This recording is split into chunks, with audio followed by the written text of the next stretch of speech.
আল্লাহ রসুল এবার দেখবে আল্লাহ রসুলের পাওয়ার আছে, জয়গান কি আছে, পাওয়ার আছে। কিরকম পাওয়ার?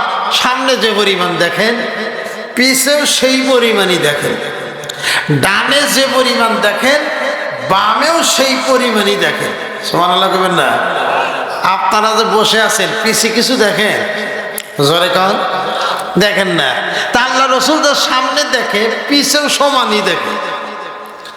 এই মানুষটার চোখ ফাঁকি দিয়ে একটা ইতি মুহাম্মদকে জাহান্নামে নেওয়ার কোনো কায়দা, জোরে কন, আমরা তো রাসূলের উম্মত নাকি কন, জোরে কন। একজনকে ইনশাআল্লাহ আড্ডিকে বাড়তে যা বাপ মুখ যদি কয় বাড়ি আল্লাহ হা তালি আসি নালি নেই, কি কন কথা ঠিক? আমরা তো আসলে উম্মত না, জম্মত। জোরে কন কি? জম্মত। উম্মত নামের কলঙ্কি, জোরে কন ঠিক কিনা? আমরা উম্মত নামের কলঙ্কি, উম্মত দাবি করি তো উম্মতের করলাম কি, জোরে কন ঠিক কিনা? তেমন কিছু করি না, খালি উম্মত দাবি করি। আল্লাহ রসুলের একটা চাচাতো ভাই খুব কান্নাকাটি করে। তো লোকে বলে যে এত কান্নাকাটি করেন কেন? বলে কান্নাকাটি করি একটাই কারণ, যে আমার জানি কবরে কেমন হয়। ওই লোকটা বলল যে আপনার চাচাতো ভাই, আপন চাচাতো ভাই, সে না আল্লাহর পাঠানো পয়গম্বর, আপনার কোনো টেনশন আছে? ওই সাহাবীটা ডাক দেখায়, আমার ভাই এটাও ঠিক আছে, আল্লাহর পাঠানো পয়গম্বর আমার ভাই, কথাটা ঠিক আছে, কিন্তু যেই দিন কিয়ামত হয়ে যাবে ওই দিন যদি আমি ধরা খেয়ে যাই, আমি আমার ভাই চাচাতো ভাইয়ের কাছে গেলাম, আমার চাচাতো ভাই যদি বলে ভাই তুমিও আমল করো নাই আর না কইরা তুমি ধরা খাইলা, এই যে কথাটা বলবে এমন একটা লজ্জা পাবো, ওই লজ্জার কারণে আমি সব সময় কাঁদাকাটি করি ভাইয়ের কাছে যেন যেতে না হয়, আর আমার কারণে যেন ভাই কোনোদিন লজ্জা না পায়। আমরা কি এগুলা ভাবি? এগুলা ভাবি না। আল্লাহ রসুল যে আমাকে নিবে, কিন্তু আমি যেন এমন অবস্থায় না হই, না যে হাল না হই, তাতে ওনাকে ভর করা লাগে। আমারও তো একটা মালিক আছে, জনগণ আছে না নাই? আল্লাহু আকবার। বিশ্বনবী রাহমাতুল নবী যেখানে গেছে তার বরকতের শেষ নাই, জনগণ ঠিক কিনা? আল্লাহ রসুল যেই জায়গায় গেছে সেই জায়গায় বরকত, অথচ আমরা নবীর উম্মত, আমরা তার থেকে কিছুই গ্রহণ করতে পারলাম না। তার নীতি আদর্শ, তার সব কিছু যে আছে এগুলো আমাদের মাঝে নাই, জনগণ আছে নাই? সাদিয়াতুল হালিমা দুধমা হযরত হালিমা রাদিয়াল্লাহু তাআলা আনহা বর্ণনা করেন যে আমি অভাবী, আমার বাড়িতে খাবার নাই, চুলায় আগুন জ্বলে না, বা ঘরে বাতি নাই, সন্ধ্যার পরে আলো জ্বলে না, এত দিন কষ্টে চলে। আমি এমন একটা অবস্থায় আমি যখন ভাবলাম যে একটা ছেলে আইনা লালন পালন কইরা যদি সংসারটা কোনোভাবে চলে গেলাম মক্কায় গিয়া দেখি ভালো ঘরে বংশ, আমার ঘরে বাতি নেই, আমার ভালো খাবার ব্যবস্থা নেই, যার কারণে কেউ শোনার পরে দিতে চায় না। তা লাস্টে এই ছেলেটা পাইলাম, আল্লাহর পাঠানো পয়গম্বর বিশ্বনবী রহমতের নবীকে পাইলাম, জোরে গো সুবহান। মনে মনে ভাবলাম মা বাবা নাই, ইতিম আছে, যাই নিয়ে যায়। আল্লাহ নবীর চেহারাটা দেখা সাদিয়াতুল হালিমা বর্ণনা করে আমার এতই মায়া লাগলো, আমি এতই মুগ্ধ হয়ে গেলাম। নবীর যে হবে তা জানি না, কিন্তু সন্তানটা দেখার পরে আমার ভিতরে এমন একটা মায়া জন্ম হইল। নবীকে আমি বারবার মনে মনে ভাবি এত সুন্দর চেহারা, এই সন্তানটা যদি একটা বার কোলে নিতে পারতাম মনে হয় শান্তি পাইতাম। সাদিয়াতুল হালিমা বর্ণনা করে আমি আস্তে আস্তে ঘুমন্ত অবস্থা পাইলাম, কোলে নিলাম। কোলে নেওয়া সারা আমার দেহের মধ্যে মনে আমি দুর্বল ছিলাম, আস্তে আস্তে সবল হইতে শুরু করলাম। এমনভাবে আমি সবল হইতেছিলাম যে আমি মনে হয় না জানি আমি কি একটা গ্রহণ করেছি। কোলে নিলাম, আমার আত্মাটা শান্তি হয়ে গেল। আমি কোলে যখন নিলাম আমার অন্তরটা আস্তে আস্তে আরো শান্ত হয়ে গেল। আল্লাহ রাসূলের চেহারা দেখার পরে আমার মায়া বেড়ে গেল। টাকার দিক চাই না দিক, পয়সার দিক চাই নাই দিক, আমি সন্তান জ্ঞান লালন পালন করব, কারণ আমার অন্তরে শান্তি অনুভব করতেছিলাম। জোরে কথা সুবহানাল্লাহ। আল্লাহর পড়ানো পয়গম্বর এবার কোলে নেওয়ার পরে সাদিয়াতুন হালিমা বর্ণনা করে, মনে হলো আমার শরীর থেকে দুধের অংশটা বেড়ে গেল। ডান পাশের অংশটা আল্লাহ পড়ানো পয়গম্বরের মুখে যখন আমি তুলে দিলাম, দেওয়ার পরে শরীর থেকে একটা ঝাঁকুনি আসলো। কেমন যেন আরাম অনুভব করলাম, শান্তি অনুভব করলাম। গরমের দিন ছিল, গরম লাগতেছিল না, আমার আত্মাটা শান্তি পাইতেছিল। খাইতে খাইতে আল্লাহর পড়ানো পয়গম্বর এইবার মনে হয় তার পেটটা ভর্তি হয়ে গেল। আমি চিন্তা করলাম ডান পাশেরটা দিলাম, এইবার বাম পাশের স্তনটা আল্লাহর পড়ানো পয়গম্বর বিশ্বনবী রহমতুল নবী এইবার মুখে উঠাইয়া দিব। এইবার একটু উলট পালট করে ঘুরাইয়া নিলাম। নেওয়ার পরে যখন আমি বাম পাশের স্তনটা আল্লাহর নবীকে দেওয়ার চেষ্টা করলাম, বিশ্বনবী রহমতুল নবীকে যখন বারবার দেওয়ার চেষ্টা করি, না না না না, আমার নবী তা গ্রহণ করতে রাজি না। কেমন যেন ইশারায় বোঝায়, মা অন্যের হক আমাকে দিও না, কারণ তোমার একটা বাচ্চা আছে, আমার একটা ভাই আছে, ওই ভাইয়ের হক তুমি আমাকে দিও না। ইশারায় বারবার যখন বুঝাইনো আমি বুঝতে পারলাম আসলে আমাকে ইশারা কইরা বোঝাইতেছে এটা আমার হক না।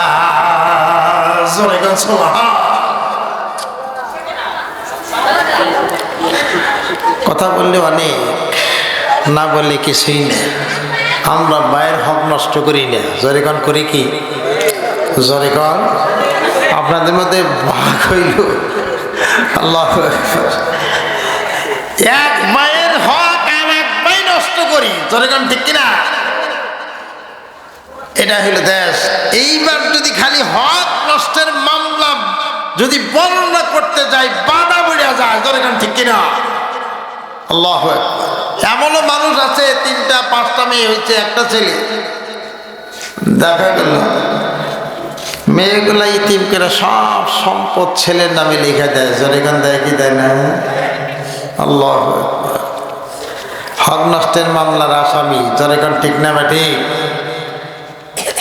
হক নষ্টের মামলা হবে কিয়ামতের ময়দানে। আল্লাহর কসম, আপনি যত নামাজি পড়ে, নামাজ পড়তে পড়তে যদি আপনি কপালে চয়রা ফেলান, আর নামাজ পড়তে পড়তে যদি আপনি একদম আরে আল্লাহ বলা দাবি করেন, খোদার কসম এক মামলায় জাহান্নামে দেওয়া হবে। হকুল্লাহি হকুল ওয়ালিদাইন হকুল বীর, 3টা হক। জোরে কোন কয়টা হক? আরো জোরে। 3টা হক। একটা হক বান্দার হক। হক নষ্ট করে কবরে গেলে শান্তি পাইবে না। তো আমাদের দেশে এরকম হক নষ্টওয়ালা মানুষ নাই, জোরে কোন আছে কি?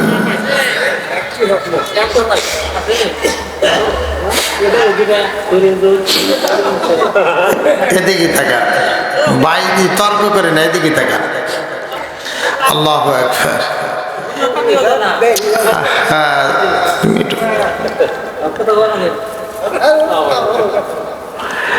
এদিকে তাকাও লালচান ভাই, এদিকে কথা কয় না, হ্যাঁ কথা কয় না। আল্লাহু আকবার। আছে, জোরে কানে আছে না নাই? বাস্তব 6টা মেয়ে, একটা বলে। জোরে কান কয়টা মেয়ে? একটা মেয়ে। বুদ্ধি দিচ্ছে যে 6 মেয়ে নিয়ে আনলি বলার কিছু থাকবো না। তো দিছে। মেয়েরা দোয়া করে, আব্বা আমার ভাইয়ের সম্পদ থাকতে আপনি জানি মরেন না। কথা বোঝেন নাই? আমি অত দূর যাবো, লাল চান্দের কাছে কি শুনতে যাব? আল্লাহর কাছে দোয়া করে মেয়েরা, আল্লাহ যতদিন পর্যন্ত আমার ভাইয়ের সম্পদ আছে আমার বাবার মরণ দিও না। তো ভাইয়ের সম্পদ মোটামুটি শেষ, মাও মারা গেছে, বাপ আছে, মরে নাই। আরো শুনবেন তাজা আল্লাহ বুঝদিক, সবাই বলে না আমি, আর জোরে বলে না আমি। এই যে রাস্তাটার কাজ হচ্ছে, যেরকম হয়েছে কি হয় নাই, যা ছেড়েই আছে, এর থেকে যদি অর্ধেক মাইরা দেন কিয়ামতের ময়দানে এই টাকার বোঝা আর এই মানে আপনার পোটলা নিয়ে কিয়ামতের ময়দানে আপনাকে দাঁড়া লাগবে। এই পোটলা বোঝা নিয়ে দাঁড়াবে, রড মারলে রডের বোঝা, মাটি মারলে মাটির বোঝা, জমি মারলে জমির বোঝা নিয়ে কিয়ামতের ময়দানে দাঁড়া লাগবে। এরপরে আল্লাহ রসুল তাকা দেখবেন, আল্লাহ রসুলকে বলবেন, ইয়া রাসূলুল্লাহ আমার এই বোঝাটা তাড়াতাড়ি একটু নামায় দেন। আল্লাহ রসুল বলবে, সম্ভব না, তুমি যে পায়ের হক নষ্ট করেছ ওই পায়ের কাছে মাপ না নেওয়া পর্যন্ত আমি তোমাকে মাফ করে দিতে পারবো না। জোরে কোন সুবহানাল্লাহ। এই কোন কথা ঠিক কিনা?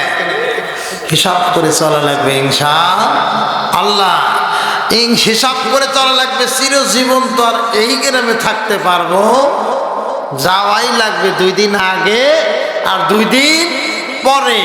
যেভাবে আসছি খালি হাত, খালি গায়ে, খালি পায়ে, খাতনাবিহীন অবস্থায় পৃথিবীতে আসছি। যেদিন যাব ওই দিনও খালি হাত, খালি গায়ে, খালি পায়ে, খাতনাবিহীন অবস্থা আল্লাহর সামনে যাওয়া লাগবে। যারা এখন ঠিক কিনা? তা আল্লাহ রসুল, আল্লাহ পাক বলছে, লাইসা লিল ইনসানি ইল্লা মা সাআ। মানুষ কিছুই পৃথিবীতে নিতে পারবে না, একমাত্র সে যা মেহনত করবে এই মেহনতের ফলটা তার কাছে যাবে, বাকি একটাও কিচ্ছু যাবে না। যেখানে যাবে যাবে না। তো যদি না যায় তাহলে আমাকে এখান থেকে প্রিপারেশন নেওয়া লাগবে। যেখানে ঠিক কিনা? আসন ভাইরা, বিশ্বনবী রহমাতুন নবী এইবার গ্রহণ করে নাই। আমরা নবীকে ভালোবাসি, জোরে কোন ঠিক কিনা? আমার পয়েন্ট হলো এটা, আমরা নবীকে ভালোবাসি, আমরা আল্লাহকে ভালোবাসি। আল্লাহ বলে, কুল ইন কুনতুম তুহিব্বুনাল্লাহা ফাত্তাবিউনি ইউহিব্বুকুমুল্লাহ। আল্লাহ পাক বলেন, বন্ধু আপনার উম্মতদেরকে বলে দেন, যারা আমি আল্লাহকে ভালোবাসে তারা যেন আপনাকে ভালোবাসে, আর আপনার ভালোবাসার মধ্যেই আমার ভালোবাসা হয়ে যায়। আল্লাহু আকবার। রসুলের ভালোবাসাই আল্লাহর ভালোবাসা। দরকার ঠিক কিনা? আল্লাহকে ভালোবাসি, মুগ্ধা বললাম, আল্লাহ রসুল, আল্লাহ বলে তাহলে আপনাকে ভালোবাসেন, আর আল্লাহ রসুলকে ভালোবাসে তার নীতি আদর্শ, সে যা করেছে, সে যা মানে বাস্তবায়ন করেছে, এগুলো আপনাকে অবশ্যই করা লাগবে। দরকার ঠিক কিনা? নাকি রসুলের আদর্শ মানতে রাজি না? জরেকান মানতে রাজি? দেখি কারা কারা রাজি। নারায়ে তাকবীর, নারায়ে তাকবীর। আল কোরআনের আলো, আল হাদিসের আলো। মাশাআল্লাহ। নামা নীতি আদর্শ মানতে রাজি আছে ইনশাআল্লাহ। আল্লাহু আকবার। কিন্তু নীতি আদর্শ মানতে রাজি আছি, আসলে কি মানি? মানি তো না। জোরে কোন ঠিক কিনা? নীতি আদর্শ নাই আমাদের মধ্যে।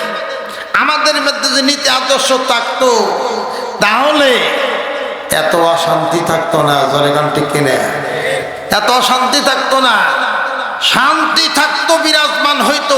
এত মানে আপনার সমাজে এত কুলুষিত হতো না, এত অঘটন ঘটতো না। জোরে কোন ঠিক কিনা? নীতি আদর্শ নেই। আল্লাহু আকবার।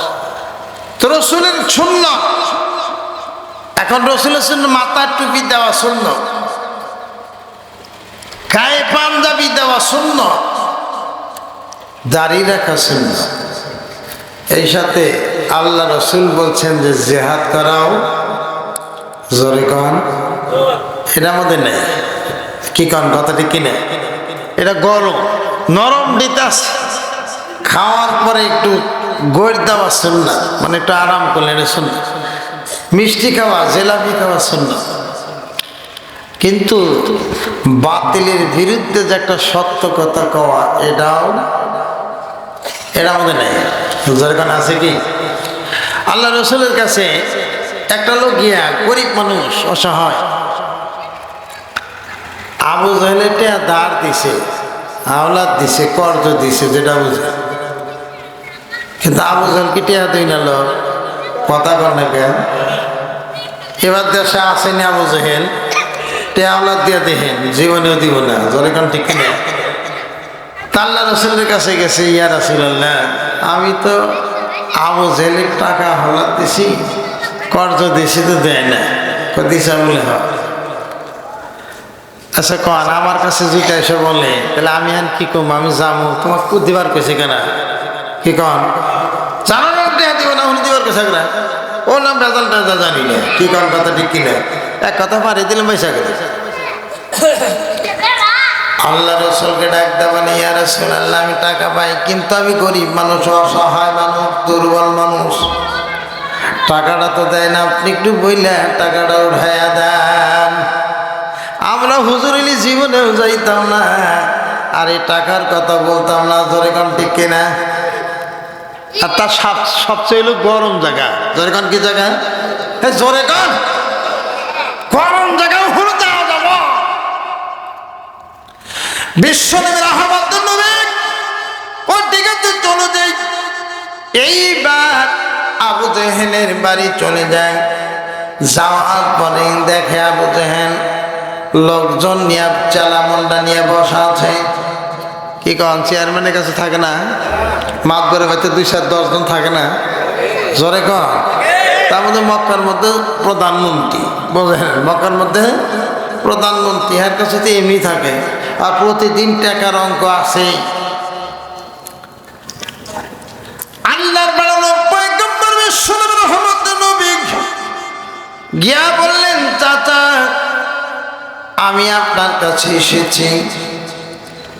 আবু জাহেল ডাক দেখা, বাতি যায়, কিসের জন্য এসেছ? বসো। পায় না, বসার জন্য আসি নাই, আসছি এই যে গরিব মানুষটা দেখেন, উনি কি আপনার কাছে টাকা পায় কিনা?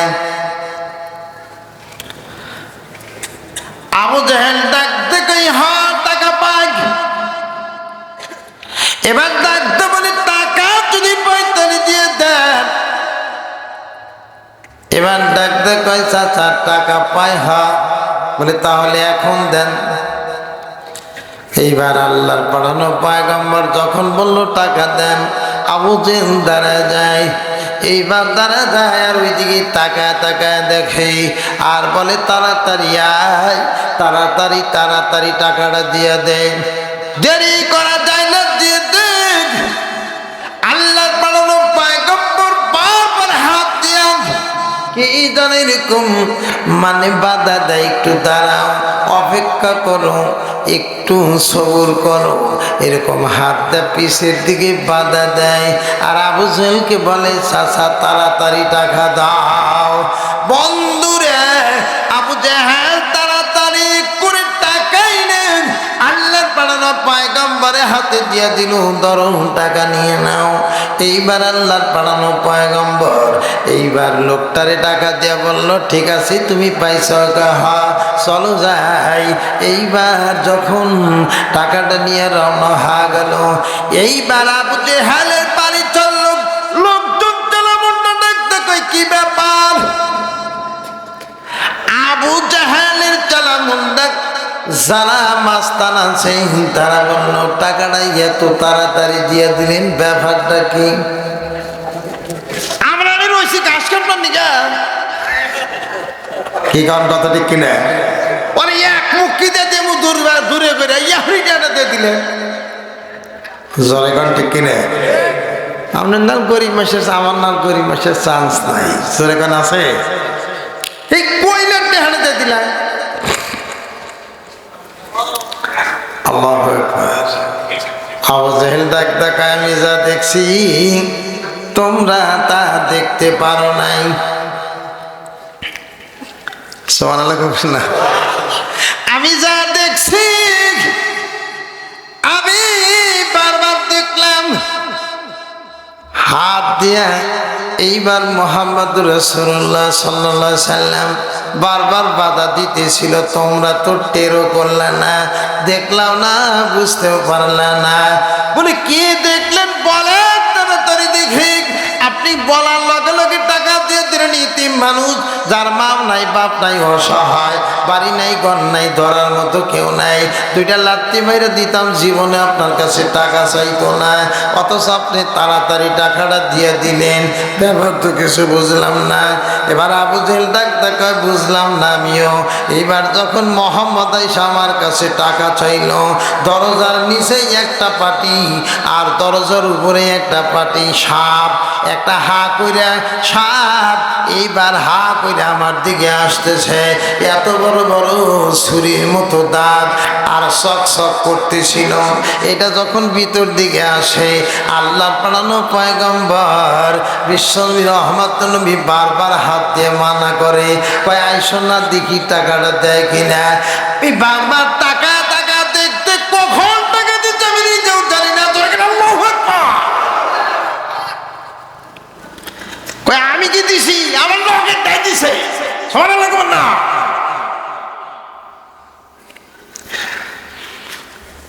আমরা এই মধ্যে যাব না, যাবো না। সেরকম ঠিক কিনা? আল্লাহু আকবার। আল্লাহ বুঝ দান করুক। সবাই বলেন আমিন। আর জোরে বলেন আমিন। আল্লাহ রাসূলকে ভালোবাসি। জোরে কোন ঠিক কিনা? নীতি আদর্শ এখনো আছে, কিন্তু আমরা নীতি আদর্শের বাহিরে, তার কারণে আমাদের মধ্যে নাই। জোরে কোন ঠিক কিনা? ইসলাম ধর্ম তো মনা ধর্ম না। ইসলাম একটা সবল ধর্ম। জোরে কোন ঠিক কিনা? হু দিয়া নিরাওয়ার যাবে না। আল্লাহ বলছে ইউরিদুনা লিইতফিউ নূরাল্লাহ আল্লাহু মুতিম্মু নূরিহি ওয়ালাউ কারিহাল কাফিরুন। বাতিল তো চাবে ফু দিয়া ইসলামকে দুনিয়া থেকে নিভে দেয়, কিন্তু ধর্মটা কার? জোরে কোন? আল্লাহ। আল্লাহ রক্ষা করবে, কোনো ভয় নাই। লা খাউফুন আলাইহিম ওয়ালা হুম ইয়াহজানুন। কোনো চিন্তা নাই, ভয় নাই, চালিয়ে যান। আল্লাহ পাক অবশ্যই আপনাকে বিজয় দান করবে। জোরে কোন ঠিক কিনা? কিন্তু আমাদের অন্তরে ভয়ই যায় না। জোরে কোন ঠিক কিনা? আল্লাহু আকবার। নবী আমার জান, নবী আমার প্রাণ। তার সাথে একটু নবী আমার জান, নবী আমার প্রাণ, নবী আমার জান, নবী আমার প্রাণ। বদরের ময়দানে নবী সেনাজে প্রধান, নবী আমার জান, নবী আমার প্রাণ, নবী আমার জান, নবী আমার প্রাণ। দান দান শহীদ হইলেন, দান দান শহীদ হইল বদ উহুদের ময়দান, নবী আমার জান, নবী আমার প্রাণ, নবী আমার জান, নবী আমার প্রাণ। জোরে কান আল্লাহু আকবার। জান আর প্রাণ সব আমাদের। জোরে কান ঠিক কিনা? নবী ছাড়া কোনো গতি জোরে কান আছে? নাই। তার নীতি আদর্শের মধ্যে থাকার চেষ্টা করবে ইনশাআল্লাহ। নবী নীতি আদর্শ দেখা গেছে বাস্তব, সেই নীতি আদর্শ চললে আমাদেরকে কেউ ঠেকা রাখতে পারবে না। জোরে কান ঠিক কিনা? আমরা নীতিগ্রস্ত হতে রাজি না। জোরে কান ঠিক কিনা? কিন্তু নীতি আদর্শের মধ্যে আমরা নাই। আল্লাহ পাক বেজার হইয়া কিয়ামতের ময়দানে 5 ব্যক্তির চেহারার দিকে আল্লাহ পাক তাকায়াই দেখবে না। এই চেহারা দরকার নাই। এই 5 ব্যক্তির মধ্যে এক নম্বর ব্যক্তি মানুষকে যে সেজদা করে, জোরেগণ কি করে? আসেনি বাংলাদেশে? জোরেগণ আল্লাহু আকবার। মানুষকে সেজদা করা সবচেয়ে জঘন্যতম অপরাধ। বাংলাদেশে মাজারে মাজারে এগুলা হয়, জোরেগণ হয় কি হয় না? মানুষকে সেজদা করা, সে তো মরলো, যাও নিল, হ্যাও বললে হ্যাও মরল, উভয় পক্ষে মরণ হয়ে গেল, জোরেগণ ঠিক কিনা? এই মানুষটার চেহারার দিকে আল্লাহ পাক কোনোদিন তাকায়া দেখবে না, জোরেগণ তাকায়া দেখবে না। নবীর আদর্শ, নবীর চেহারার দিকে মানুষ তাকাইলে মানে মানুষ অন্যান্য মনে হয়ে যাইত, না খায়া থাকত, ক্ষুধা থাকতো না। সাহাবীরা বলছে আমরা না খেয়ে থাকতাম। হযরত আবু হুরায়রার জীবনী দেখলাম, আবু হুরায়রা না খেয়ে থাকতে থাকতে নামাজে দাঁড়ায় গেলে অজ্ঞান হয়ে পড়ে যেত।